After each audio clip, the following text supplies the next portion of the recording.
Olá, começando mais uma edição especial de final de semana do Jornal Argumento, e hoje a gente recebe com muita alegria, né? Começando pela TV Capital, canal 32, pela NET, canal 23, e para vocês que nos acompanham pela internet, em todo o Brasil, única emissora 24 horas no ar pela internet, no site tvcapitalgoiania.com. Com muita alegria a gente recebe hoje a visita do presidente da Câmara Municipal de Goiânia, vereador Clécio Alves. Vereador, muito obrigado por atender ao nosso convite, saudade das nossas conversas e parabéns, né, tio, novamente, bem-vindo e obrigado pela presença. Obrigado, André, é um prazer estar aqui novamente no Jornal Argumento. Quando eu venho ao Jornal Argumento, que eu participo, principalmente com uma entrevista qualificadíssima, sendo entrevistado por você, a audiência é grande e no outro dia e na sequência, todas as pessoas sempre vêm comentar. Então é motivo de alegria, de honra para mim poder estar aqui mais uma vez conversando com você e com todos os seus telespectadores. É verdade, ontem, na quinta-feira, eu tive um presente de Deus, mais um presente de Deus na minha vida. Nasceu o Antônio, filho do meu filho Luan e da Tainara, um netinho lindo, perfeito, saudável e que com certeza é um presente de Deus, mais um na minha vida. Por falar nisso, presidente, antes da gente entrar nessas questões regionais, aprovada a lei da palmada, que transforma em crime qualquer tipo de sofrimento que é imputado à criança, essas coisas. E eu fiz alguns questionamentos, inclusive nós temos uma matéria aqui, várias matérias de mães que tiveram que acorrentar os seus filhos para preservar a vida, para que não fossem para a droga ou morrer na mão dos traficantes. Inclusive uma mãe que foi à delegacia entregar o filho dela para ser preso, para que ele não fosse morto pelos traficantes e que não voltasse para o mundo da droga. Será que esses legisladores de Brasília, esse pessoal de Brasília, eles conhecem a realidade tão profunda como o senhor conhece, que visita os lugares, sabe da necessidade, inclusive na condição de quando o senhor foi prefeito, né? Quando houve a viagem do prefeito Paulo Garcia, o senhor fez questão de visitar esses lugares onde há uma pobreza extrema e conhecer de perto essa realidade. Aí eu perguntei ao advogado criminalista, né? Vai prender a mãe para salvar o filho? A opinião do senhor sobre essa questão dessa lei, que às vezes ela é votada sem conhecer a realidade.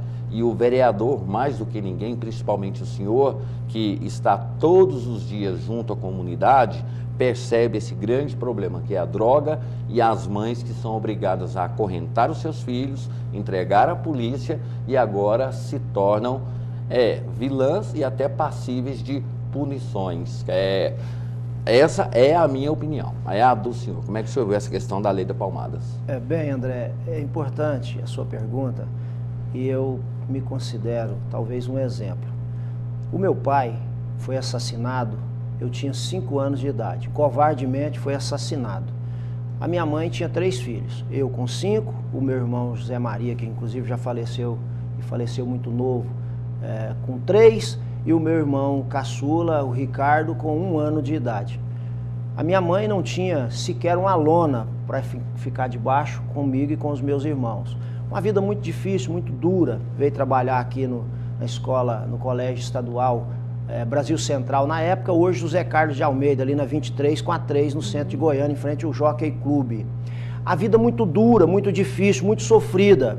E eu, aos 9 anos de idade, o meu irmão caçula sofreu osteomielite no tornozelo, Dr. Marco Túlio, que inclusive está vivo ainda em Goiânia, foi um grande médico, uma pessoa muito competente, qualificada, foi cuidar do meu irmão no hospital que tinha ali na Goiás com a Paranaíba. Minha mãe teve que ficar 60 dias com o meu irmão lá, cuidando dele. E eu, os meus o meu outro irmão e a minha avó, que cuidava de nós, morávamos ali no Sudoeste, não tínhamos condições, André, sequer de comer. Então eu me senti na obrigação de procurar um trabalho para trabalhar, para ajudar a levar comida para minha casa e comer com os meus irmãos.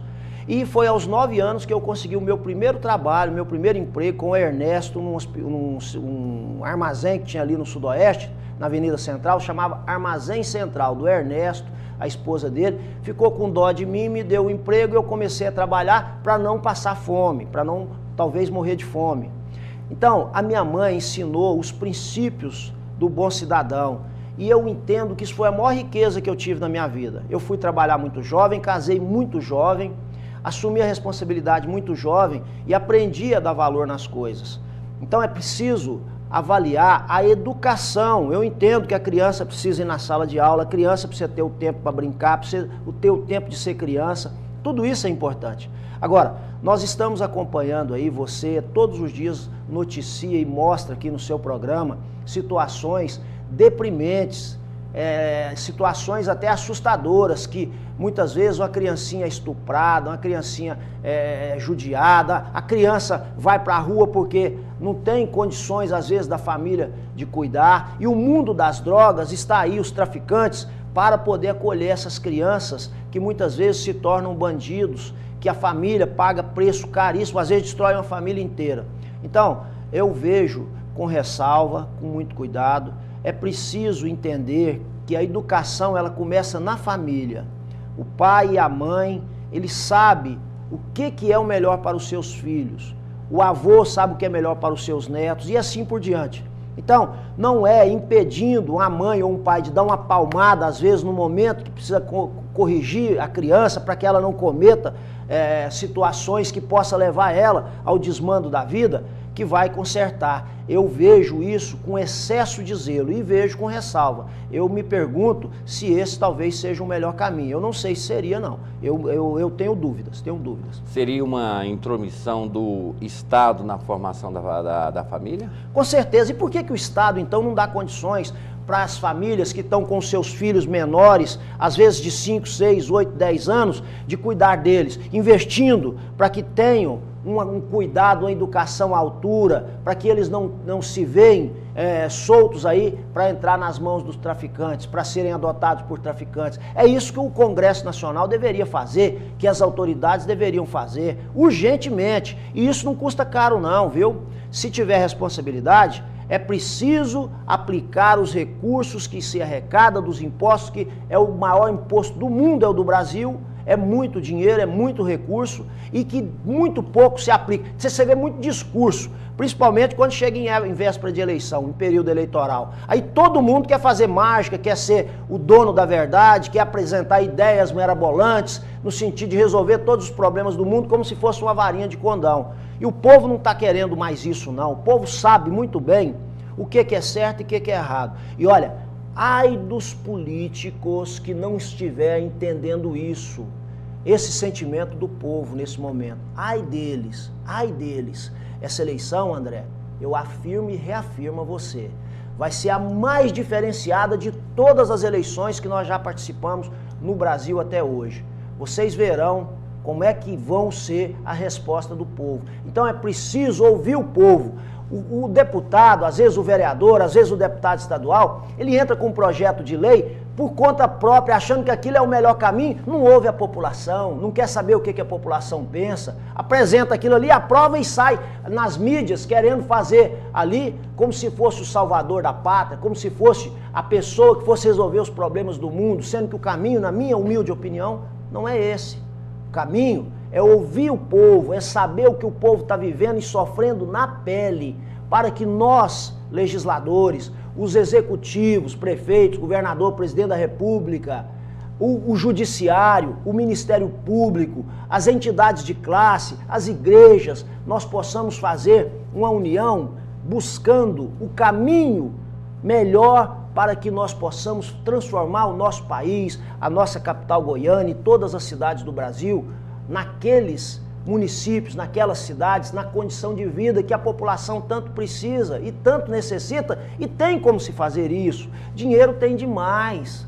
Olha, O ano passado, durante um ano, na Câmara Municipal de Goiânia, fazendo economia, deixando de gastar com coisas que corriqueiramente se gastavam lá na Câmara. Sem fazer falta ao trabalho dos parlamentares. Conversando com os vereadores, mostrando para eles o momento político que nós estamos vivendo, e os vereadores entenderam isso.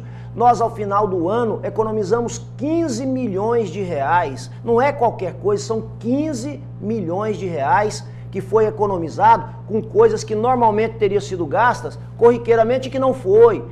Tem como você gastar o dinheiro direito, com responsabilidade. Isso na Câmara Municipal, em um ano nós economizamos 15 milhões de reais.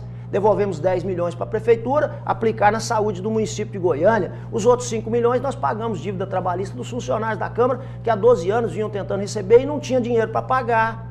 Agora imagina você, se os governos estaduais, se as prefeituras, se o governo federal, porque enquanto não fizer o pacto federativo, redistribuição das arrecadações, nós vamos ter essas dificuldades que os municípios estão vivendo. Então que o governo federal, que os senhores deputados federais, senhores senadores, entendam que não é fazendo leis mirabolantes, de utopia, que vai resolver o que o povo espera de nós, não. São com ações concretas e práticas, principalmente respeitando os nossos patrões, que é o povo. É você, telespectador, que está me assistindo aí, me ouvindo, que é o meu patrão. Eu devo obediência primeiro a Deus, depois é a você. Só que a Bíblia diz, o bom servo é aquele que presta contas ao seu Senhor. Isso é bíblico. Na relação político e povo, quem é o servo e quem é o Senhor? O Senhor é o povo. Isso aí é indiscutível. O servo somos nós, o político. Agora, 90% dos políticos só entendem isso e põem isso em prática agora, nesse momento pré-eleitoral, no momento da eleição, nos 3 meses de buscar o voto. No momento de eleição, você não vê político de cara feia, André. Todos têm um sorrisão aberto, largo. Você vê foto de político de cara ruim? Em campanha não existe. É abraços, é agrados, é compra de voto, é tanta coisa em época de eleição. Aí o político se coloca como servo do povo. Passou a eleição, aí o político, 90% dos políticos invertem a posição. Bom, agora o senhor sou eu, o povo é o servo. Aí já se olha como autoridade, olhando o povo por cima, manda dizer que não está, não atende o povo, enrola, mente, engana. Isso está, na minha opinião, com os dias contados. E não adianta o povo brasileiro achar que justiça vai dar jeito em político, canalha, picareta, porque não vai. Polícia, muito menos. Nós temos provas, tá aí. Não adianta. Só tem uma arma poderosa que dá jeito em político, canalha e picareta. E é simplesinha e que você olha praticamente inofensiva. Pequenininha assim, desse tamaninho, verdinho, que chama título de eleitor. O dia que o povo brasileiro acompanhar a política, como acompanha o futebol, André, você não tenha dúvidas, a política brasileira vai mudar e os canalhas, os picaretas, vão ser retirados, excluídos da vida pública. Hoje 90% são ruins, são bandidos mesmo. 90% dos políticos eu não tenho dúvida de dizer. 90% dos políticos hoje não merece nada do povo sequer atenção. 90%. Você tira 10% bom. 10% bom. Por que nós não podemos inverter isso? Por que o povo não se conscientiza disso e começa a acompanhar, a verificar, a conhecer, para se decidir? Agora não se deve deixar de votar. É um erro gravíssimo também. Porque se você deixar de votar, dizendo que olha, tudo que é política é bandido, você vai deixar o picareta, o canalha continuar na política. Porque ele entra com a mala de dinheiro, sai comprando voto como se estivesse comprando gado, como se estivesse comprando mercadoria. Qual é a relação que você compra e paga que deixa compromisso? Se você vai aqui no supermercado da esquina e faz uma compra lá para sua televisão, enche o carrinho de compra, chegou no caixa, somou, você pagou ali, o que é que você ficou devendo lá? Nada. Nada. Assim é o político. Se ele comprou a eleição, se ele comprou o voto, e nós sabemos que essa prática ela é natural e normal. Chega, às vezes, a gente conversando, o eleitor diz, mas o que eu vou ganhar para votar em você? Quanto é que você vai me dar? O que você vai me dar? Eu digo, olha, esse tipo de candidato, eu não faço parte dele, porque primeiro eu não tenho dinheiro. E se tivesse também, não faria, porque eleição que você ganha comprando não tem graça. Você comprou. Agora, quando o político ganha comprando, Passou a eleição, André, primeira coisa que ele quer, pegar para trás o dinheiro que ele gastou para comprar os votos, para comprar o mandato dele. Com salário não tem jeito. Pode pegar salário de vereador, pode pegar salário de deputado estadual, de deputado federal, que não tem como pegar para trás o dinheiro que gasta para comprar a eleição, como a gente vê por aí. Aí o que acontece? Aí vem os esquemas, vem as votações de interesses, que são qualquer tipo de interesse, menos da população, do público, do nosso patrão, que é o povo eleitor. Então, vem os escândalos. Então, é preciso que nós nos atentemos para isso. Cuidado, atenção e acompanhe. Tem muita gente boa, muito político bom, muito candidato bom se apresentando por aí. Basta o eleitor observar. E nos compradores de voto, eu fiz várias reuniões na minha região, aqui de Goiânia, região oeste, Parque Industrial João Brás, bairro Goiás, Solange. Ali numa determinada eleição entrou lá um figurão para candidato a vereador na eleição de 2008. Comprando tudo. Bastava levar o título de eleitor lá, anotava o nome, já saía com R$100 no bolso. E por aí afora. E eu reunindo com o povo, disse, ó, você quer vender, você vende. Mas não vende só para um, não. Você vende para 1, para 2, para 10, para 20. Pode vender meu voto também. Vende. Vende. Agora, na hora de você votar, ninguém é capaz de saber em quem eu votei, em quem você votou. É você, sua consciência e Deus. E a urna eletrônica. Então você dá a esses canalhas aquilo que eles vão dar a você. O que é que eles vão te dar? As costas. Só as costas que eles vão te dar, eleitor. Então antes que você receba deles as costas, dê a eles as costas, porque aí eles vão aprender a respeitar a população e o eleitor brasileiro. Vereador, presidente, nós temos aqui um vídeo, eu não sei se o pessoal vai dar tempo de pegar, de uma mãe que ela, naquela situação que eu falei para o senhor, que ela buscava pelo filho e o filho foi seduzido por um traficante por causa de uma moto. É um desabafo de uma mãe que eu acho que o senhor, na condição de presidente da Câmara, acho que se der tempo, né, se o pessoal conseguir achar, para a gente falar sobre esse assunto. Mas antes disso, presidente, na semana passada eu me lembrei do senhor numa situação que aconteceu no Congresso Nacional. Houve aquela votação que transformava em crime hediondo a pedofilia. E aí, a Xuxa, ela que já não é mais uma estrela e busca o estrelato, busca os refletores, ela compareceu para defender, só que ela protagonizou um filme aonde ela insinua sexo com uma criança de 10 anos. Aí eu lembrei do senhor na hora, porque poucos políticos têm a capacidade de levar as suas convicções para a política. Quando eles estão na política, é aquela postura que o senhor falou. Tudo bem, temos aí o Joaquim Barbosa, que se posta como uma figura celestial, mas usava o escritório dele para escritório de importação e exportação, para várias ofensas, inclusive até outras coisas erradas, mas se postava como um símbolo de moralidade, mas as pessoas não tinham a capacidade de estudar, entender e compreender. Então, assim, quando eu vi aquele deputado pedindo para que a Xuxa saísse daquela sala, eu falei assim, eu lembrei do senhor, porque as convicções morais, religiosas que o senhor tem na vida, o senhor leva para a vida política, coisa que poucos parlamentares fazem. Meio complicado, né, vereador? Tem que ter duas posturas, né? Uma que agrada o povo, a outra que a sua consciência te cobra depois, né? Esse fato lá da Xuxa, que protagonizou um filme onde ela insinua, fica nua, pede um adolescente para que toque, uma criança que toque, se postar agora como defensora da criança é muita hipocrisia, ou estou errado?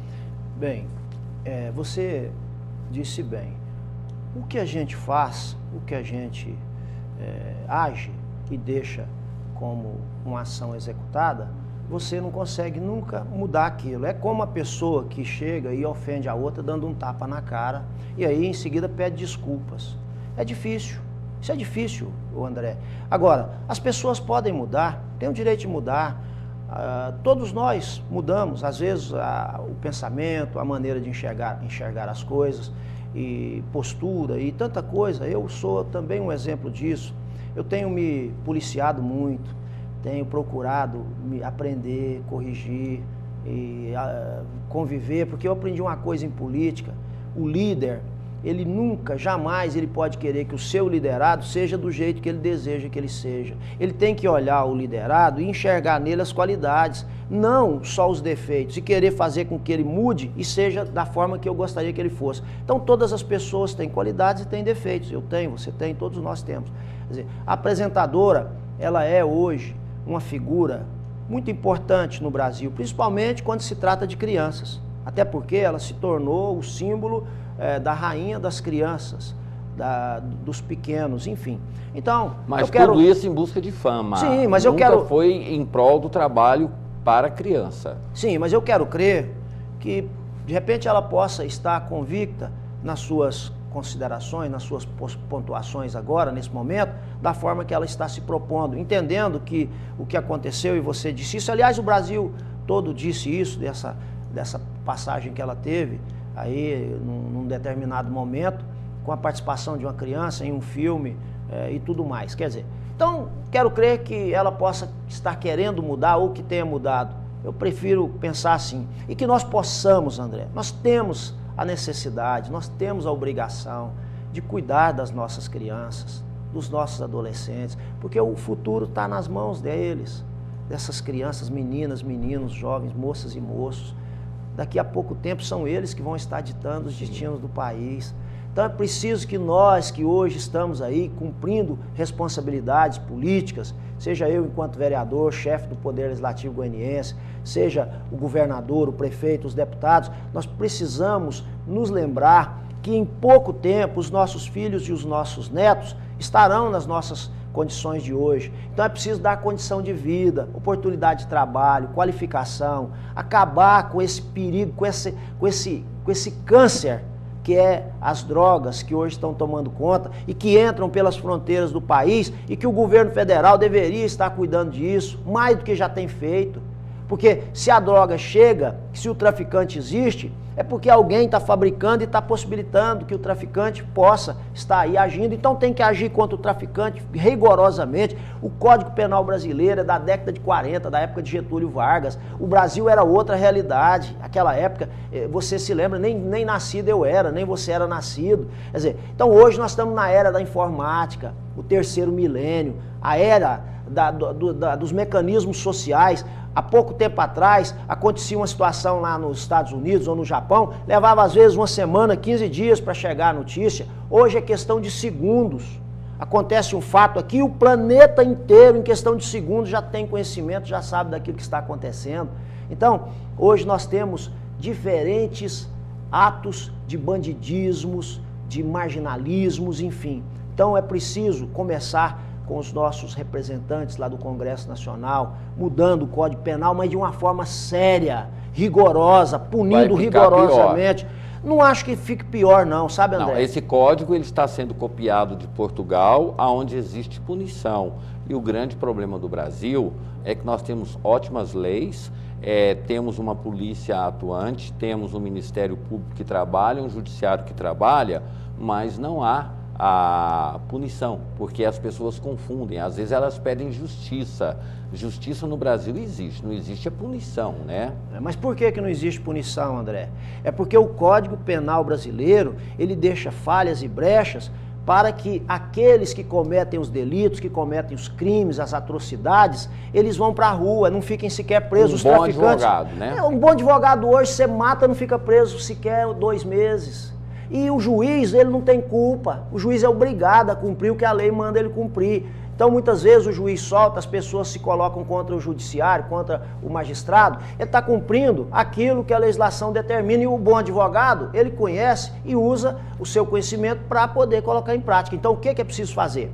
Se você der punições rigorosas, olha, nós temos países aí, os Estados Unidos mesmo é um exemplo disso, a Espanha, moço, a Espanha é um país tão rigoroso, que lá o próprio Neymar agora caiu lá na lei da Espanha, deve aí pagar mais de 150 milhões de reais numa sonegação que colocaram lá de 18 milhões, quer dizer, supostamente sonegou 18 milhões, vai ter que pagar 150 milhões. O Filipão também lá em Portugal. Também em Portugal. Nos Estados Unidos, André, acontecer coisas que acontecem aqui corriqueiramente, o cara vai para prisão perpétua, vai para pena de morte, vai ficar preso pro resto da vida, e aí tem que pensar 1, 2, 3. Na Inglaterra a polícia sequer usa arma, André.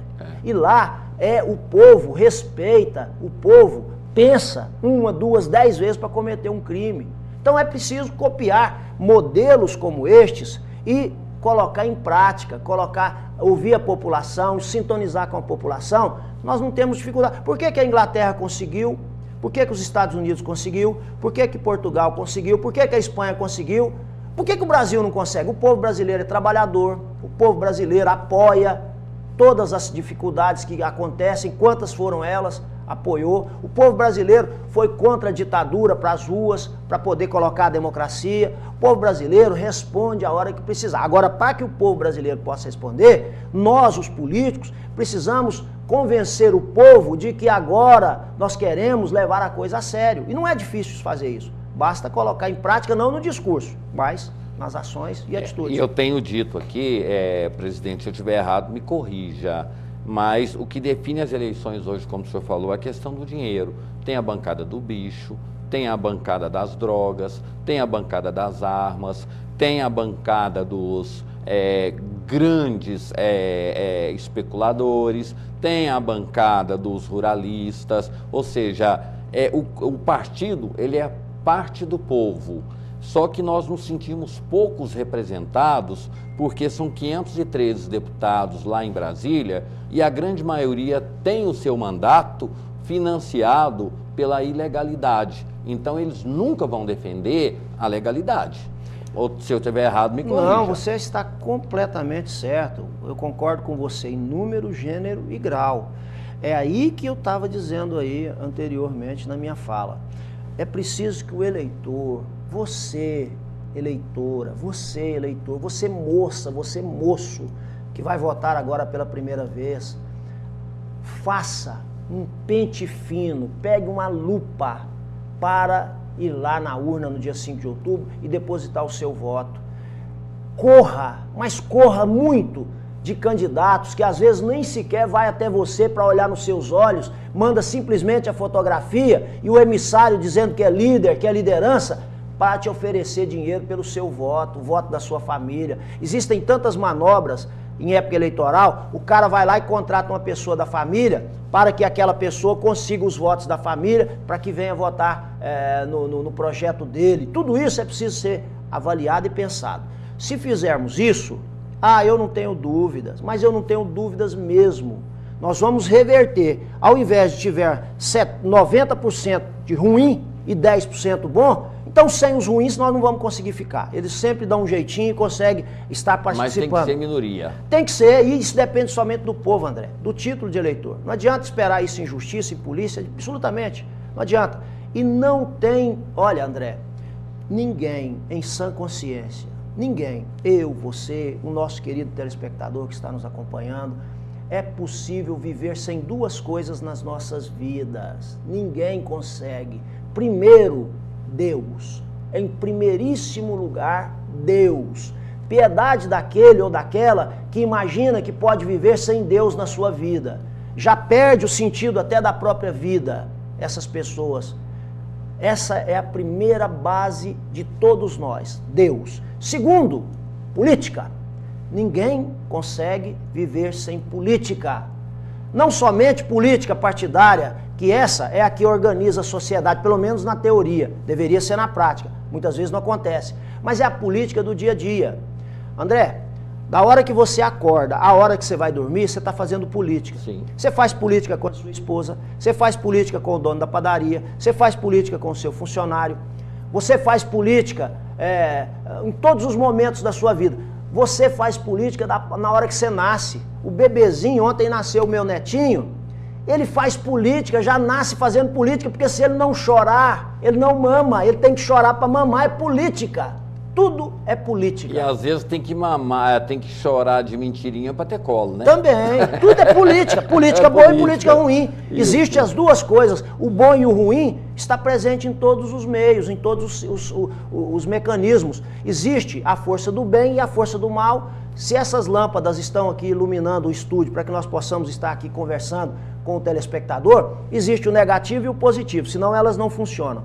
Existe a força do bem, que é a de Deus, e existe a força do mal, que é a do diabo. Faz parte, está solto por aí o mal e o bem. Graças a Deus, sempre o bem vai prevalecer. Existe, às vezes, o bom vizinho, o vizinho que não é bom, o bom médico, aquele que deixa a desejar, o bom padre, às vezes o padre que não é bom, o bom pastor, aquele pastor que também não é bom. Às vezes, na nossa própria família, nós estamos sujeitos a ter alguém que não é de boa índole. Quem gostaria de ter alguém que não tem boa índole na família? Mas você quer me dizer, por exemplo, aqui no sistema prisional de Aparecida de Goiânia, na casa de prisão e no sistema Odenir Guimarães, tem lá mais de 8 mil homens e mulheres que estão pagando pelos seus erros que cometeram.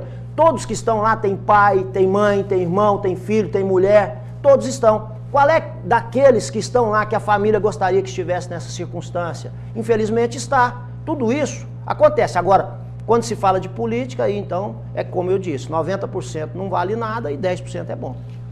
Presidente, vamos ver um depoimento de uma mãe que me comoveu.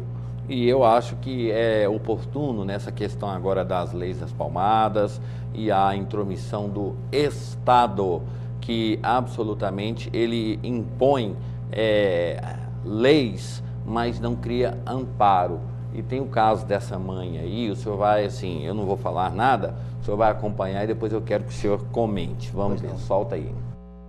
André Marques, o jornalismo do Capital Urgente veio até o residencial Araguaia, aqui em Trindade, atender a um chamado, na verdade, um pedido de ajuda de uma telespectadora e mãe. Dona Silvana, mãe de 5 filhos. Mas tem um rapazinho aí que está dando trabalho. Há um tempo atrás começou a andar com más companhias e hoje está sumido. Dona Silvana, a gente pode mostrar, porque ele é menor de idade, a gente pode mostrar? Pode, porque está desaparecido, né? Eu não sei se ele está vivo, se ele está morto, o que ele está fazendo. Desde quinta-feira? Desde quinta-feira. Saiu daqui, falou que ia para onde? Morar com os traficantes, que lá ele ia poder vender droga sem eu pegar no pé dele. Pois é, mas aí ele estava já andando com o pessoal, parece que ele tem aí contato até mesmo com o presidiário dentro do CPP. Você pegou algumas ligações ainda no celular dele? Peguei ligações, peguei tudo dele. A polícia, a PM, ela não pode fazer nada, que a justiça do menor não deixa a PM agir. A PM passa por ele, mas não pode fazer nada. Eles mesmos falam, nós estamos de mão atada, nós não podemos fazer nada com ele. Aí ontem eu passei o dia todo no Juizado da Infância e Juventude e consegui esse papel, porque ele tem que cumprir pena socioeducativa e se for pego em qualquer lugar, ele pode ser recolhido, mas eu não estou conseguindo. Não estou conseguindo encontrá-lo porque ele está aí sendo protegido entre aspas, né, dona Silvana? Está sendo aí, na verdade, criado por traficantes. Ele acha que está sendo protegido. Ele está preparando a morte dele, porque traficante não protege ninguém. A droga, ela não protege, ela mata, ela destrói famílias. E como ela está destruindo a minha, tem 5 dias que eu não durmo, eu não sei o que é comer atrás do meu filho. Situação complicada, Alex. Vamos ali, dona Silvana. Dona Silvana estava me contando que ela comprou até mesmo, André Marques, ela comprou umas camas aqui, essas camas são de ferro, para aprisionar, para acorrentar o filho dentro de casa, para ver se ele para de dar trabalho, não é mesmo, dona Silvana? Comprei, eu vou comprar uma corrente hoje, essas camas, o empresário me deu, eu vou acorrentar ele, porque se a justiça não está me ajudando, eu tenho que acorrentar. É a única solução para eu não matar um pai de família amanhã. Porque o caminhar do trem está desse jeito, ele vai matar um pai de família. Aqui dentro de casa, como ele é com a senhora, o que ele falou antes de sair de casa? Ele é bruto, tem dia que ele tá calmo, tem dia que ele tá bruto. Ele ficou mais bruto, porque agora ele disse que quer uma moto, ele quer isso. E eu falei para ele, se ele comprasse uma moto sem trabalhar, eu ia entregar a moto para a polícia. O traficante deve ter oferecido a moto, né? E eu, como eu não tenho condição de dar moto, e ele é menor, ele foi morar com o traficante. Está morando num tal de Serra Branca aqui embaixo. Situação complicada, já procurou muita ajuda e nada?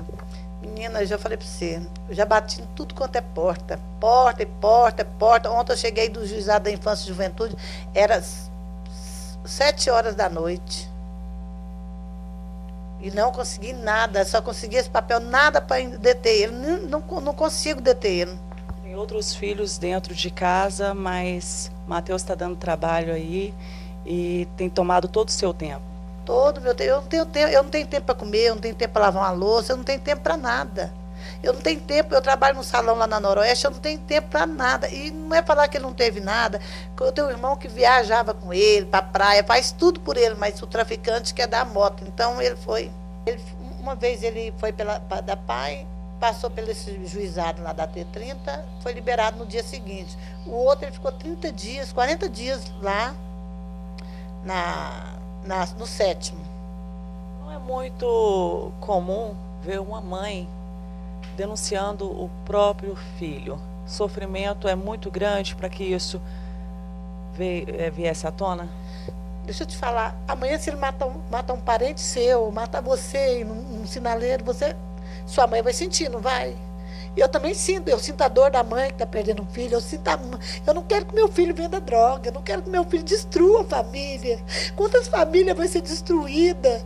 Quantas famílias, se meu filho se tornar um traficante maior, se eu não conseguir parar ele agora, ele vai matar muita gente. Ontem ele estava procurando um S10 para roubar, para trocar em droga. Até quando? Que leis são essas do Brasil? Nós estamos em época de Copa, nós estamos em época de eleições. Aquele Batista Custódio do Diário da Manhã diz que a gente tem que pedir socorro para os filhos. Eu estou pedindo socorro, mas nenhuma porta é aberta para mim. Meu filho tem que matar, meu filho tem que ser morto. Aí a autoridade tomar providência, vir cá e falar que a mãe não soube educar.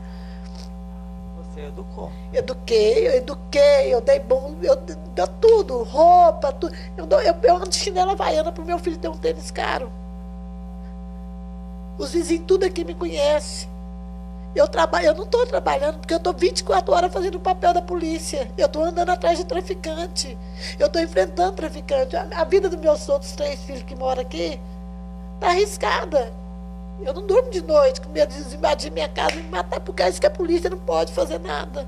Eu peço aos políticos, com essa lei do menor, gente, eu sou mãe, vocês são pais, que vocês tomam providência. Meu filho está na mão do traficante, meu filho foi adotado pelo traficante. Na Suécia está fechando presídio, no Brasil está fechando escola.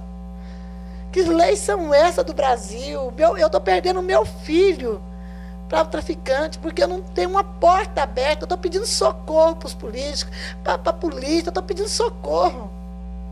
Eu não sei mais o que eu fazer. Eu sou mãe, eu não quero que meu filho amanhã mata um filho de um deputado, porque a hora que mexer com um deputado ou um promotor, igual esse promotor que perdeu a filha dele lá por causa do celular, quem sabe pode ter sido meu filho de capacete. Bom, a gente fez um agradecimento especial à Polícia Militar. Logo depois que essa matéria foi ao ar, a polícia conseguiu apreender esse menor, levar para casa e ser encaminhado a uma pena socioeducativa. Agora, a mãe, aí eu falo, a lei da palmadas, se essa mãe amarrar o filho dela ali, ela vai para a cadeia. É verdade. Olha, André, essa matéria, ela deveria ser mostrada todos os dias. Todos os dias. Essa mãe, o que ela falou, o que ela expressou, o sofrimento que ela demonstrou, e aquilo é um sentimento de mãe. Não existe nada mais sincero na vida do que o sentimento de uma mãe. Essa matéria deveria ser mostrada todos os dias lá para os senhores senadores, deputados federais, para os senhores deputados estaduais, para os senhores vereadores, para os senhores promotores, todos do Brasil. Para a sociedade. Para a sociedade também. O tempo todo. Quando se faz propagandas, às vezes, de coisas que são supérfluas, deveria passar pílulas com o depoimento dessa mãe a todo momento, para que a sociedade inteira pudesse acompanhar isso e sentir. Pelo menos vendo a mãe sofrer, porque hoje aquela mãe está sofrendo, amanhã pode ser a sua mãe, pode ser a sua família. Porque a droga, ela chega quando você menos espera. Há poucos dias atrás, faleceu um jovem da idade desse menino, de 17 anos, 15 foi anos, morto por traficante aqui no Jardim Botânico, usuário dependente químico. A mãe também já tinha se tornado usuário dependente química. A casa dele já não tinha mais nada, nada. Não tinha condição de sepultar o corpo daquele menino, não tinha condição de comprar um café para dar para as pessoas que estavam ali precisando velar, não tinha condição mínima nenhuma, porque a mãe também já tinha se entregado a esse maldito que é o vício da droga. É um negócio assustador. Assustador. Isso aí é pior que a bomba atômica. Muito pior. Porque ele vai se alastrando de tal forma, de tamanha intensidade, que a gente não é capaz de imaginar como é que vai ser daqui 10 anos. Como é que vão estar as coisas. É preciso agir urgentemente. Essa questão é uma delas. A outra, André, é a questão do meio ambiente.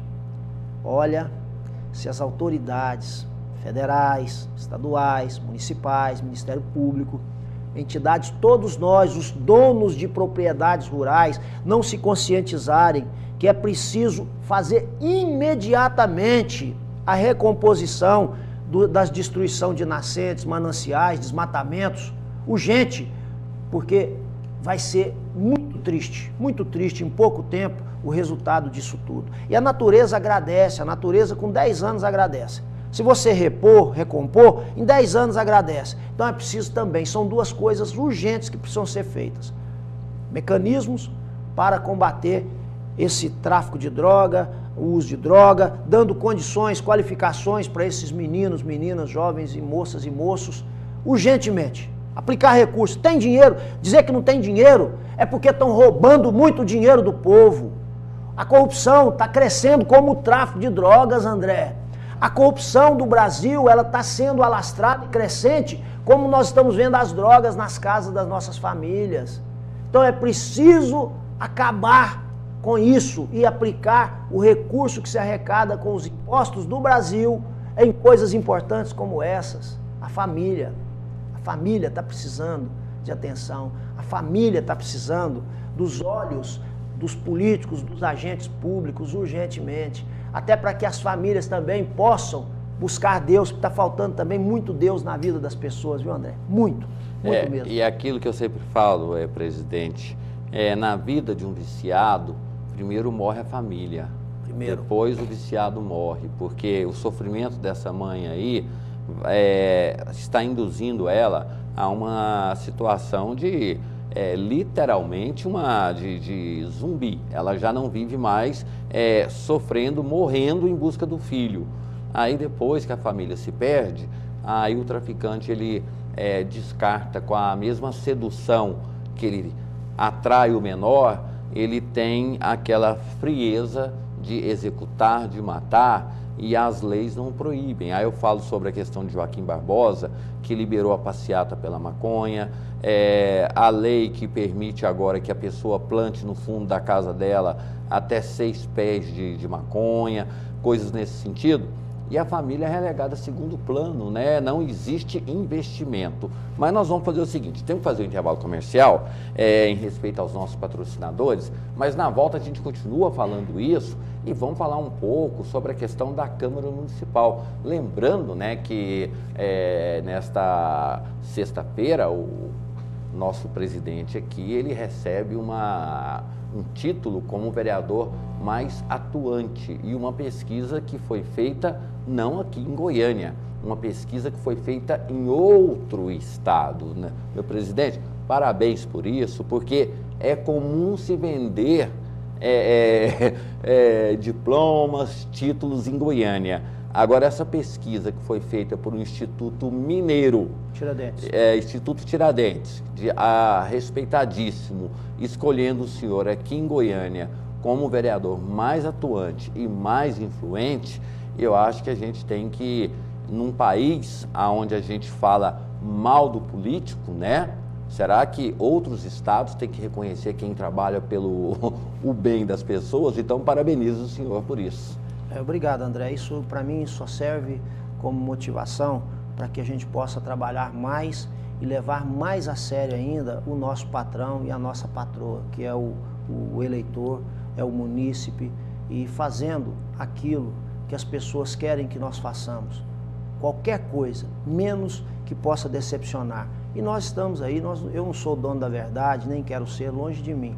Mas eu procuro ouvir muito e estou me policiando 24 horas por dia, não para não errar, porque nós erramos todo momento, mas para errar o menos possível. Então, essa pesquisa foi feita, como você disse, pelo Instituto Tiradentes de Minas Gerais, consultando a população de Goiânia. Nós recebemos 3.000 e parece que 900 e alguns votos, como sendo o mais lembrado.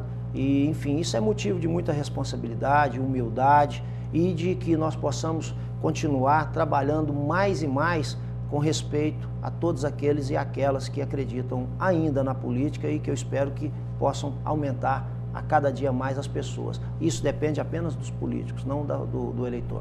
Isso é verdade. O intervalo rapidinho, a gente já volta para falar sobre Prefeitura de Goiânia, Câmara Municipal, greve dos professores e outros assuntos que movimentam a Câmara, né? Porque a Câmara está mais próxima da nossa casa, a Assembleia parece que fica mais longe, né? Um instante só, a gente está de volta.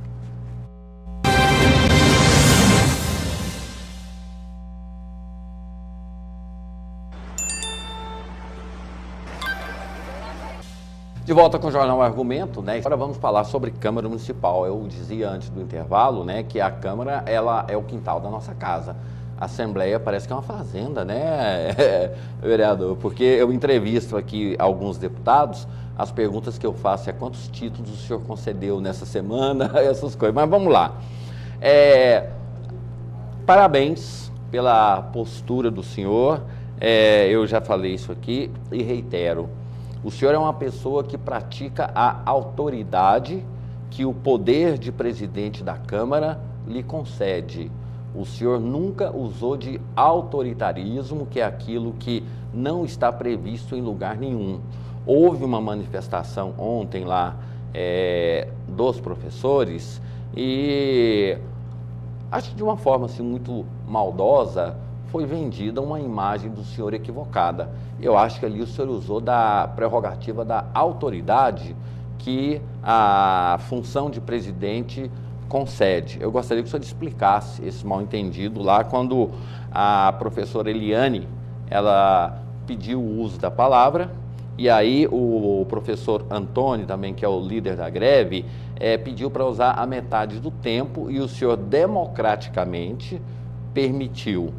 E o começo da conversa dele é a minha opinião, extremamente ofensiva, mal colocada, não era o lugar para isso, ali se discutia uma solução e não mais problemas.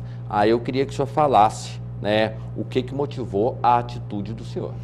Bem, você disse bem, democraticamente, aliás, não é a primeira vez e não será a última. Essa gestão na qual eu estou presidente, ela é pautada por grandes debates, grandes discussões. É a Câmara Municipal que eu faço aqui um desafio e faço em qualquer lugar que eu estiver. Não existe outra Câmara Municipal do Brasil, em capitais e grandes cidades, que tenha a assiduidade que hoje a Câmara Municipal de Goiânia tem, aproveitamento, apreciação de matérias, polêmicas ou não. Quer dizer, ontem, mais uma vez, nós recebemos lá a visita dos profissionais, não só da educação, mas de outros segmentos também, e vereadores pediram a abertura da tribuna livre, que é um mecanismo democrático e regimental que a Câmara possui, e democraticamente eu automaticamente permiti que fosse aberta a tribuna livre para que fosse feito o pronunciamento de um representante daqueles e aquelas que ali estavam. E no determinado momento de usar a tribuna, subiram dois à tribuna, o professor Antônio e a professora Eliane. Passando 5 minutos para que cada um deles pudesse se manifestar.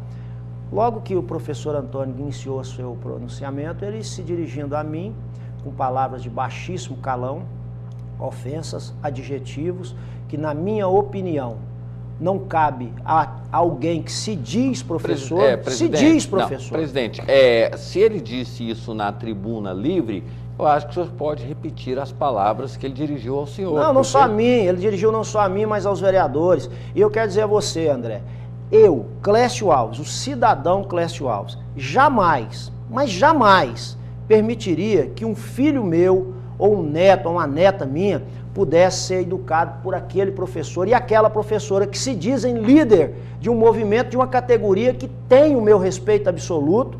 Os professores e professoras, principalmente os de Goiânia, são os melhores do Brasil em qualificação, em preparo, em tudo que se pode avaliar, são os melhores. Agora, o que o professor, que se diz professor, que na minha opinião ele pode ser qualquer coisa, menos professor com as suas atitudes, e não é a primeira vez, é o mesmo e a mesma, que há poucos dias atrás foram lá, invadiram a Câmara, depredaram a Câmara, dançaram em cima da mesa do plenário da Câmara, e ontem queriam mais uma vez desrespeitar o plenário.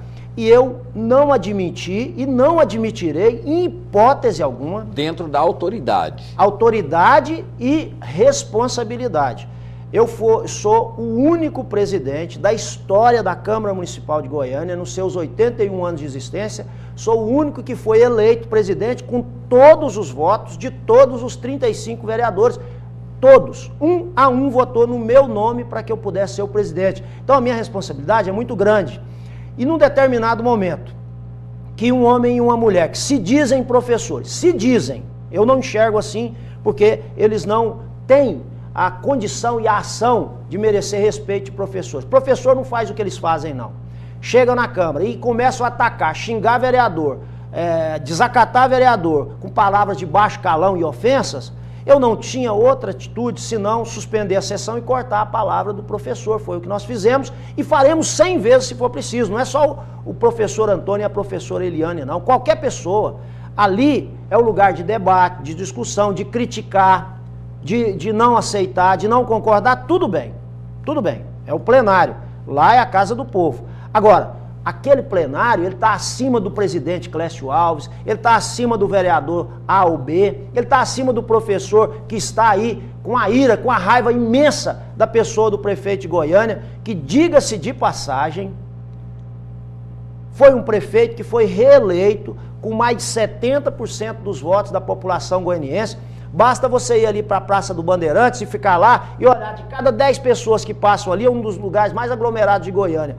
De cada 10 daquelas, mais de 7 votou para que o Paulo fosse o prefeito. E outra coisa, não existe, eu faço aqui um desafio, não existe uma capital brasileira hoje, a não ser Brasília, que pode dizer que está em condições tranquilas e o prefeito esteja satisfeito com a realidade. Brasília também não está. Bom, Brasília eu não sei, mas eu posso dizer que nenhuma capital. Então a Goiânia não é diferente. E o prefeito Paulo Garcia, eu defendo ele onde eu estiver.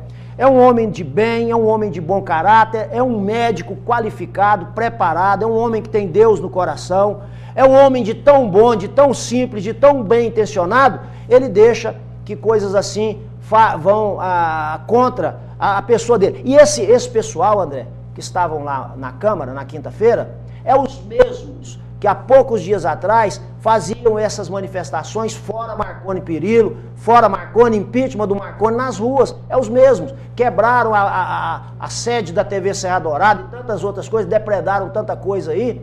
E, quer dizer, nós estamos falando de uma coisa muito séria. Não é simplesmente 20, 30 professores que vão lá e que tem que respeitar a opinião deles, que vão dizer que o prefeito tem que ser cassado, tem que ser impeachmentado, porque eles não gostam do prefeito e estão dizendo que o prefeito é ruim e não tem saída. O prefeito precisa de ajuda, a cidade precisa de ajuda, a Câmara Municipal, o Judiciário, o Ministério Público, as entidades classistas. Nós precisamos encontrar os caminhos, porque Goiânia não é a única cidade que está enfrentando dificuldades, não. E o prefeito Paulo Garcia tem feito um esforço imenso para fazer da melhor maneira possível. Eu acredito, ele ainda tem mais da metade do seu mandato a cumprir.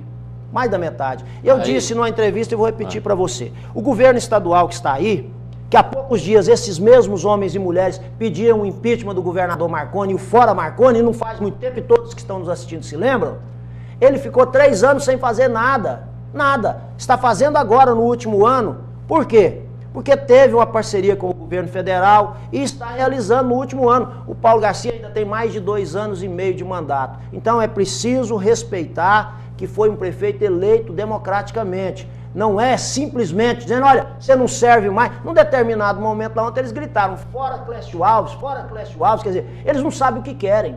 Agora, é preciso ter responsabilidade, serenidade e tranquilidade para poder enfrentar esses momentos. Vereador, eu tenho uma postura e eu acho que, eu sempre falo, eu devo fazer um discurso politicamente correto ou devo dizer aquilo que eu penso, que eu acho. Quando houve aquela derrota, que foi uma manobra do governo estadual para que não houvesse o reajuste do IPTU, eu disse, esse dinheiro vai faltar em algum lugar. Depois veio a questão da desafetação das áreas. Não foi. Aí eu falei, esse dinheiro vai faltar em algum lugar. Então, ou seja, o mesmo cidadão que aplaudiu o não reajuste do IPTU, que faria aí daria à prefeitura uma condição de fazer mais obras, a desafetação das áreas, que daria mais recursos para a prefeitura, disseram não. Agora vão às ruas reclamar sobre a questão de lixo, essas coisas ou outras. Aí eu já disse naquela época, sem dinheiro não se administra. Então o povo aplaudiu quando houve aquela questão do IPTU, aplaudiu a questão da desafetação das áreas, agora estão cobrando ações na cidade. Sem dinheiro não se faz. Foi o discurso que eu fiz, presidente, pautado na minha consciência, porque município nenhum sem dinheiro funciona. Ou talvez... É exatamente isso que eu dizia a você. E agora, no intervalo comercial, você passou aí uma mensagem da prefeitura chamando os maus pagadores, os inadimplentes, que não pagam o que devem à Prefeitura de Goiânia, a aderirem a um programa que inclusive foi ideia minha, foi iniciativa minha, vereador Clécio Alves, levei ao prefeito Paulo Garcia, ao ex-secretário Caio Peixoto, a ideia, olha, vamos fazer com que o mal pagador, o inadimplente, possa pagar o que deve à Prefeitura de Goiânia. E não estou falando de qualquer coisa, não.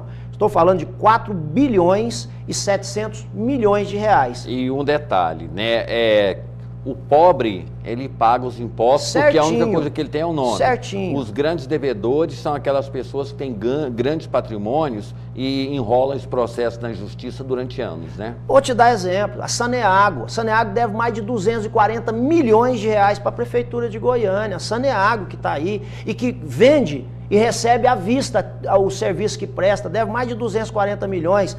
Os bancos, os grandes bancos, devem milhões e milhões de reais à Prefeitura de Goiânia e não pagam, e não acontecia nada, André, nada. O cara ficava devendo aí, tem família que detém 2.000 lotes dentro do município de Goiânia e não paga o IPTU. E a dona Maria, o seu José lá da periferia, paga rigorosamente em dia. Então por que nós vamos preocupar em criar novos impostos, sendo que nós temos como receber aquilo que é devido e que não foi pago à Prefeitura? Então essa foi a minha ideia, foi enviado à Câmara o projeto, e que nós aprovamos, inclusive com o apoio dos vereadores de oposição também, entendendo a importância de se fazer isso, e aquele ou aquela, a Saneago, que deve 200 e tantos milhões de reais para a Prefeitura, os grandes bancos, as empresas, aqueles que devem e não pagarem, até o dia 5 de julho não fizerem o acordo lá e entrarem no programa, os seus nomes vão ser colocados negativos no Serasa, no Cadim, no cartório de protestos. Você entendeu? Então, aí eu quero ver se vão pagar ou não. Porque se você não paga, você vai comprar lá uma mercadoria de 50 reais. A hora que você for comprar, fala, olha, o seu nome está negativado no Cadim. Se você não for lá pagar, não vende 50 reais, 50 mil reais, não vende. Então, eu quero ver se esses grandes que devem tanto e que não pagam, se eles não pagarem, como é que eles vão fazer? Os seus nomes serão negativados. Então, André, são 4 bilhões e 700 milhões. Hoje a dificuldade da Prefeitura são 300 milhões de reais. Se recebermos 30%, estou falando de 30% daquilo que não foi pago à Prefeitura e que é devido, 30% representa 1 bilhão e 500 milhões de reais. Nós resolvemos o problema da Prefeitura com 300 milhões e sobra 1 bilhão e 200 milhões para que o prefeito Paulo Garcia possa, ao lado dos vereadores, fazer melhorias, obras, escolas, postos de saúde, CMEs, creches, aquilo que a população, que a cidade de Goiânia precisa que seja feito. Então, esse é uma iniciativa da Câmara, com o prefeito Paulo Garcia, uma ideia do vereador Clécio Alves, e que eu tenho muito orgulho de ter dado essa ideia, e o prefeito tem entendido, e que a gente com certeza vai fazer com que esses inadimplentes possam obrigatoriamente pagar, ou então não vão conseguir comprar uma balinha no bar da esquina também. É um projeto de justiça fiscal, né? Exatamente. Agora, o governo do estado, ele fez semelhante, agora inclui aquelas pessoas que devem IPVA. E a gente lembra, né, que muitas pessoas que não têm condições, têm que optar entre manter a família ou pagar o IPVA, essas pessoas estão negativadas. Então, parabéns por essa iniciativa, porque vai ser muito mais, porque eu sempre falei e falo, nós temos problemas habitacionais em Goiânia. As pessoas reclamam de casas abandonadas, reclamam disso, reclamam daquilo. Então, ou seja, quando a prefeitura passar a cobrar e negativar, essas pessoas elas vão ter também uma ação social, que é cuidar daquele patrimônio que incomoda o vizinho, né? Porque a pessoa mora do outro lado da cidade e tem um lote que é para especulação, e ali é matagal, ali é lixo, de bandido. Então, assim, além de reforçar o carro, reforçar não, colocar, já que não deixaram, né? Colocar dinheiro, cria-se também essa justiça social, porque agora as pessoas vão ter cuidado com o imóvel que elas têm, né? E vai ter o interesse de pagar, porque antes, quando a gente não tinha essa legislação, o cara pagava ou não pagava, não acontecia nada e ficava por isso mesmo. Aí pode me perguntar, mas e você, vereador Clécio Alves, presidente da Câmara, você paga em dias os seus impostos? Esse ano, principalmente esse ano, eu fui lá na prefeitura e paguei adiantado. E não tinha condição para pagar não, mas paguei. Até para dar o exemplo, porque foi eu que levei a ideia. E nos anos anteriores os meus impostos são rigorosamente pagos em dias. Eu sei que os seus também e das pessoas que levam a coisa a sério também. Agora, fica uma minoria e essa minoria, diga-se de passagem, é aqueles que realmente podiam pagar, porque às vezes o que não pode pagar, paga. E o que pode pagar, deixa levar, porque não vai acontecer nada. De agora em diante, vai mudar. Aquele ou aquela ou a empresa que não pagar, não vai conseguir crédito, não vai conseguir certidão, não vai conseguir fazer muita coisa e se brincar quebra se não pagar. Então tem que entrar num acordo e tem que pagar aquilo que a prefeitura precisa receber. E nós vamos estar aí trabalhando ao lado do prefeito, nós vamos dar a volta por cima. A cidade de Goiânia merece uma atenção, uma ação muito especial.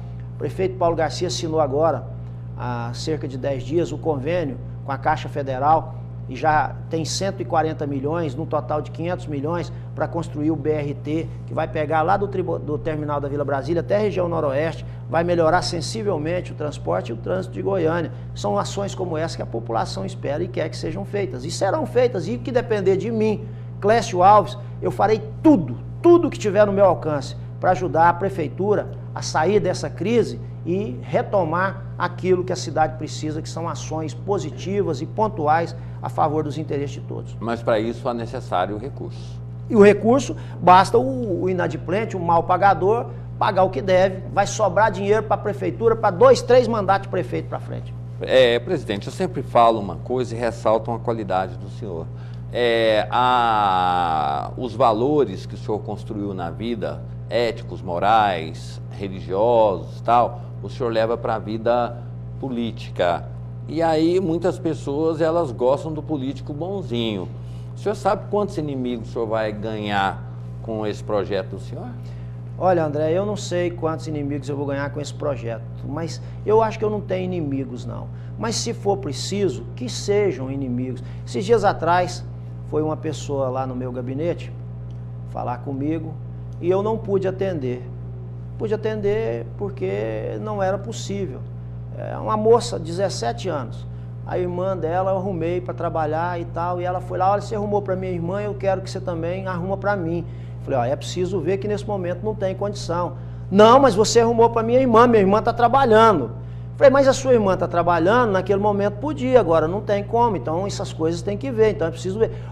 Você vai ver, nas eleições que você se candidatar, nossa família vai te dar a resposta. você não conta mais conosco. Eu falei, ó, que Deus te acompanhe, muito obrigado. Eu não faço política de arrumar isso por voto ou aquilo por voto. Jamais fiz isso e Deus sabe que eu estou sendo sincero. Nunca. Às vezes as pessoas chegam lá, olha, se você me ajudar nisso aqui, lá na nossa família, eu falo, pode parar, pode parar. Se eu puder, eu vou ajudar você. Independente de você falar que vai votar ou que vai deixar de votar em mim. Não precisa usar esse argumento, porque eu não faço política desse jeito. E quem me conhece sabe que eu sou assim.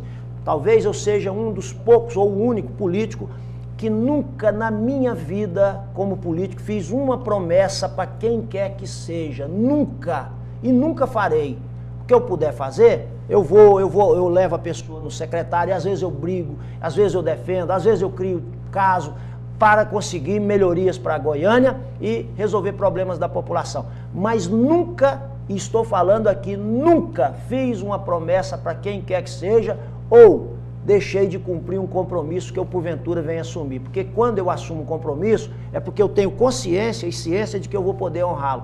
Pode procurar com lupa para saber se eu deixei algum compromisso sem ser saudado, seja de ordem financeira, de qualquer que seja a ordem. Eu não faço isso. Eu não sou santo, não. Eu tenho defeitos e muitos. Mas eu tenho qualidades que na política hoje são raríssimas. E as pessoas que me conhecem sabem disso. Aliás, é por isso que eu fui o segundo vereador mais votado de Goiânia. Eu tive 8.498 votos na última eleição para vereador. É muito voto, sem comprar.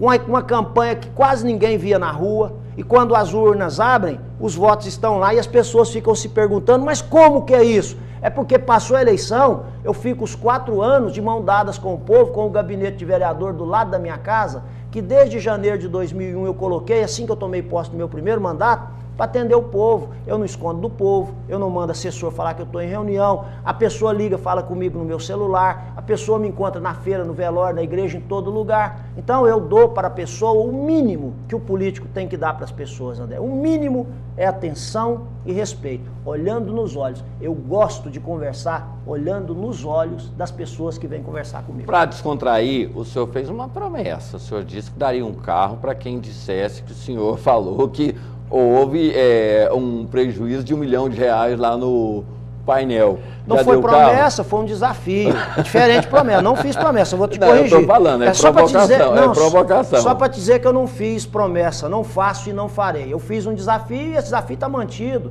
Ninguém conseguiu ganhar o carro zero. Ninguém não vai conseguir, André. É exatamente porque diziam, olha, o vereador falou isso, o vereador fez aquilo, olha, a Câmara está com um superfaturamento, está com isso. Se tiver um contrato irregular ou ilegal na Câmara, eu dou não só um carro zero, mas eu dou o resto do meu salário de vereador. Eu disse, quem provar que eu falei aquilo dos professores, qualquer lugar do mundo, porque eles estavam querendo colocar palavras na minha boca, eu dou um Gol 0 km, pode buscar amanhã para o primeiro que chegar e eu posso fazer isso. Até hoje ninguém ganhou esse gol e comecei desafiando a imprensa, que estava toda lá naquele momento, inclusive a sua equipe. Isso. Quer dizer, mas isso, André, é para deixar claro, porque às vezes as pessoas colocam, olha, o Clécio falou isso, ou o Clécio fez aquilo, isso e aquilo, dá polêmica. Quando fala no meu nome, dá muita polêmica. Eu não sei por que dá tanta polêmica assim. É, porque o senhor é uma figura que é muito respeitada. E quando alguém questiona essa respeitabilidade, aí vem essa polêmica toda. Mas o tempo tem mostrado aí que só viram boatos e polêmicas inúteis. André, posso dizer uma coisa a você. Quem gosta de mim ama. Quem não gosta, odeia. E hoje, muito poucas pessoas talvez não gostam, sem sequer às vezes ter chegado perto de mim. Eu tinha pessoas que não gostavam de mim, que odiavam, que falavam até desejavam minha morte. Aí perguntava para elas assim, mas por que você não gosta do vereador Clécio? Não sei, ninguém sabia por quê, e não tinha por quê. Aí quando passaram a me conhecer, passaram a conviver, conversar, hoje se tornaram não só amigos, eleitores, defensores e pessoas que acreditam na nossa ação política. Então isso faz parte, é democrático. Nós, quem sou eu para querer agradar a todos? Jesus Cristo, que foi o maior político que já pisou na face da terra, você viu o que aconteceu com ele? Só pregava o bem, a união, o amor, pregaram ele na cruz e mataram ele crucificado. E trocaram por moeda, né? E trocaram por moedas. Quer dizer, existe uma coisa na política, André. Rapidinho, nós temos 3 minutos. Tá, política é a única coisa que não tem documento na vida. Tudo na vida tem documento. Quando você casou, sua certidão de nascimento, de casamento, quando você nasceu, certidão de casamento, quando você morrer tem certidão de óbito, quando você comprou esse prédio aqui tem a escritura. Política só tem duas coisas: caráter, dignidade e posição. Ou você tem, ou você não tem. E traição em política também é imperdoável, como em tudo. Tudo Jesus perdoou, tudo. Porque ele tinha 12 apóstolos, 11 fraquejaram, um traiu. O que traiu não teve o perdão de Jesus. Os outros teve perdão. Inclusive Jesus depois voltou, reapareceu para eles e colocou eles para continuar pregando a palavra de Jesus e do Pai eterno. Então aquele que foi o traidor, ele não teve o perdão de Jesus. Então na política, traição não tem perdão também. Nós temos mais 3 minutos. Vamos falar agora sobre a questão do PMDB. Essa situação toda que foi criada, o prefeito Iris Rezende Machado, no primeiro momento, abriu mão da candidatura e fez um desabafo. Depois veio essa questão do Júnior do Friboi, até o vice-presidente da República, Michel Temer, vem a Goiânia. Como é que está a situação do PMDB? Bem, o PMDB está aí, eu tenho acompanhado de longe, confesso a você, até para não atrapalhar, porque às vezes você está com tanta vontade de ajudar que você pode às vezes atrapalhar. Eu tenho acompanhado que o nosso ex-governador, ex-ministro, ex-prefeito, Iris Rezende, tem conversado, recebido pessoas e está fazendo aí várias ações no sentido de unificar o partido, até para que possa buscar apoio de outros partidos, porque se o nosso partido, o PMDB, que é o maior do Brasil, não se unificar, não falar um discurso único e não se entender, como é que nós vamos querer o apoio dos outros partidos também? Naturalmente nós não vamos ter. Então, na terça-feira vai acontecer em Brasília a Convenção Nacional do Partido, decidindo se apoia ou não a reeleição da presidente Dilma.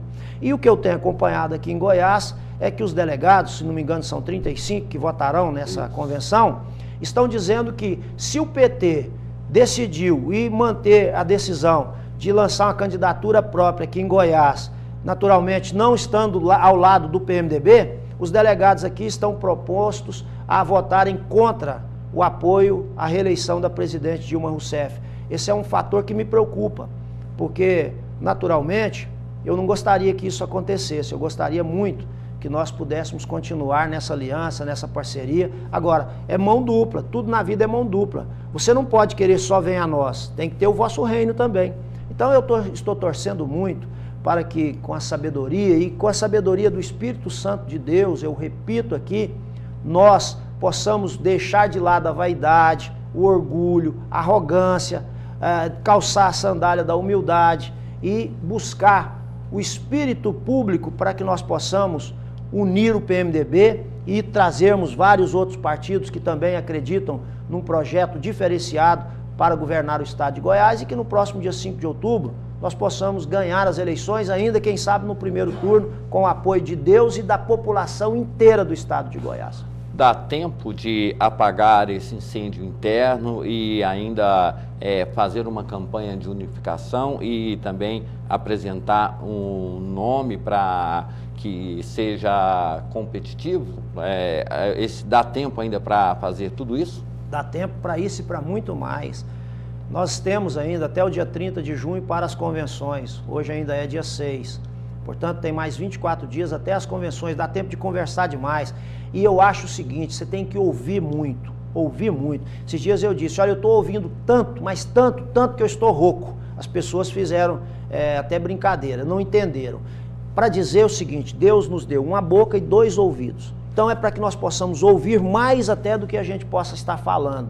Então é preciso que o PMDB, os nossos partidos co-irmãos, tenham esse sentimento de ouvir, de olhar para frente e de entender que aquela coisa que é bíblico também, o pai reuniu os 12 filhos que ele tinha e mandou buscar o graveto, mandou um pegar um graveto, quebrou facinho, e mandou todos juntarem os seus gravetos, aí ninguém quebrou. Unidos, nós não só vamos dar o exemplo, fazer um grande programa de governo, como no dia 5 de outubro nós podemos aí ganhar as eleições em primeiro turno. Eu repito, esse pleito eleitoral, ele vai ser diferente de todos os pleitos eleitorais que nós já participamos no estado de Goiás. Por causa do nervosismo que está esse momento eleitoral, por causa da atenção e da ação da população, da exigência que a população está nesse momento fazendo com relação à coisa pública, política, com relação ao conhecimento que a população tem de todos os atos.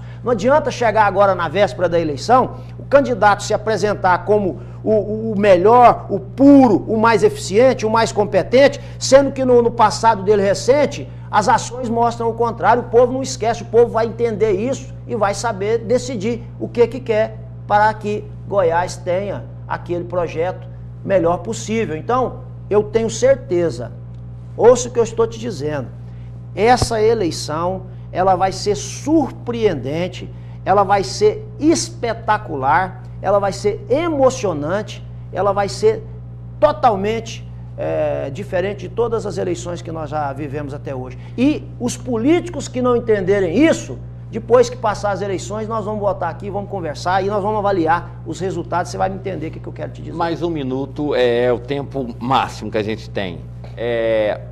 Todos os partidos, eles têm uma crise, falta de nomes. O PT,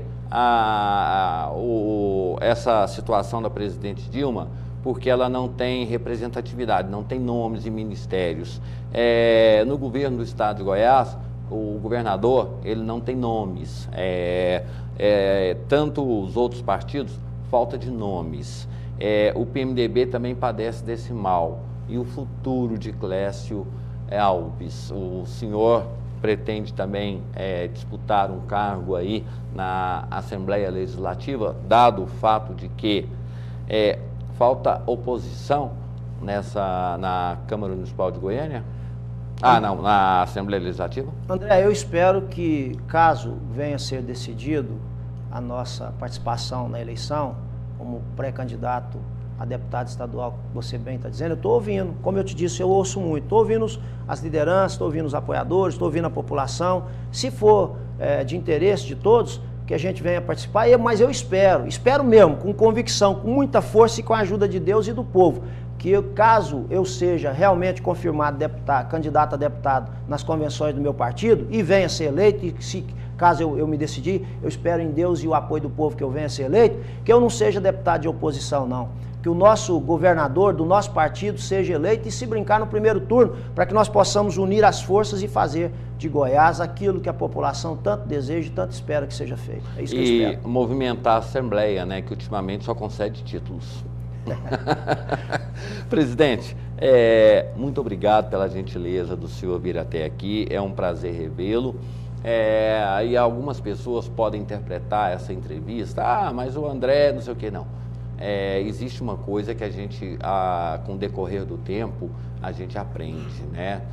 Respeito, gratidão e principalmente, né, exemplos, algo que falta na política, na vida. E eu tenho na figura do senhor presidente um respeito muito grande, uma admiração muito grande e uma gratidão muito grande, porque eu acho que falta coragem aos políticos de serem autênticos e não manipulados por pesquisas ou até mesmo pelo fato de, no período eleitoral, como o senhor falou, abra sorriso, não interessa o quê, sua mãe morreu, sorria, né? Nunca fique triste. Então, assim, eu tenho essa admiração pelo senhor, poucos políticos eu trago aqui e aqueles que aqui vêm têm o meu respeito e o senhor tem o meu. As pessoas podem entender da forma que for, mas a gente que é jornalista também tem que expressar aquilo que nós temos de bom. Um dos melhores presidentes da Câmara Municipal de Goiânia. Polêmico, mas sério, justo e até hoje nada que desabone a sua conduta. Obrigado pela entrevista. Obrigado, André. Eu agradeço as suas palavras. Eu sei que eu não sou merecedor. Eu tenho convicção. Mas eu fico muito feliz e saio daqui com muito mais responsabilidade que aqui cheguei. É um tempo grande que você me deu para falar sobre tantos temas.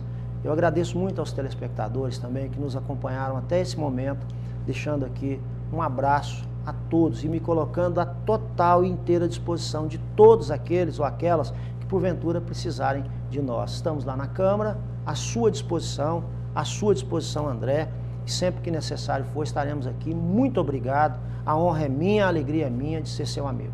Ok, muito obrigado. Eu acho que o título maior é esse, né? Amizade. Isso é fundamental.